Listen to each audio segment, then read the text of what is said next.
Topic: irrational numbers. The numbers which cannot be expressed in the form of p by q are known as irrational numbers. Here p and q are integers and q is not equal to 0.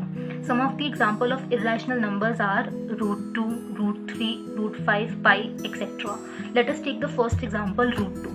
The value is 1.41421, so on.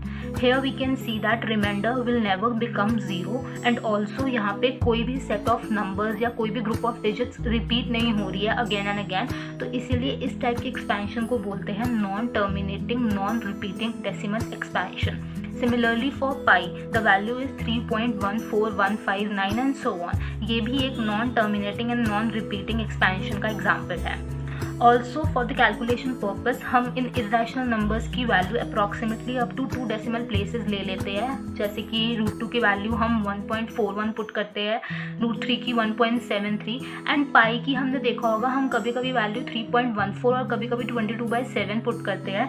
वो इसीलिए करते हैं क्योंकि 22/7 को अगर हम separately divide करके देखें तो उसकी एक्सपेंशन भी 3.14 ही आती है, जो कि पाई की एक्सपेंशन के इक्वल ही है. तो इसीलिए हम पाई को 3.14 और 22/7 कुछ भी पुट कर सकते हैं. तो this is the concept of irrational numbers.